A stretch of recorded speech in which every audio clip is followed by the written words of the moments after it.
So I left off that episode with this question. When faced with that disorienting dilemma, what do you do now? You have this new information that tells you that some aspect of yourself or how you've been living could kind of use an upgrade. And you're at a choice point. Do you ignore the new information, assimilate it into your current beliefs, or do you shift your worldview to encompass the new information? So before talking further about this, I'm going to tell the very beginning of a fable. So let's have some story time here. So just sit back if you're sitting and relax as you listen.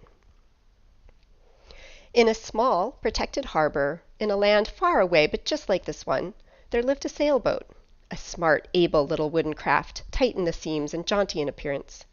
For all her spunk and beauty, however, she had never ventured beyond the breakwater, though she spent many hours gazing longingly at the sparkling blue water and the distant horizon, that simple line splitting sea and sky that held such promise. One day she could stand it no longer. "Come on, let's go! Let's see what lies there where the sea and sky meet!" But immediately a chorus interrupted her. The hull said, "If we go out there, the waves will dash us to pieces, and where will we be then?"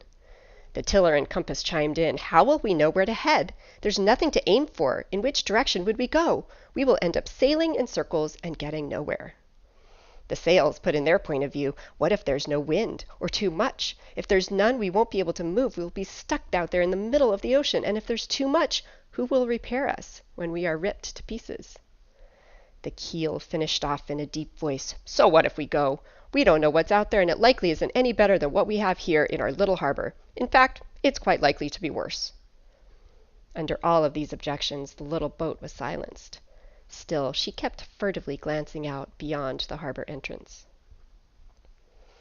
So I'll continue this story a little bit later, but this is what can happen when we get a call to adventure. Now, this story is more about a call to adventure that starts through discontent or longing. But regardless of what the call to adventure is, regardless of how it arrives in our life, this is what can happen. All of our internal voices can come up and try to turn us away from the journey.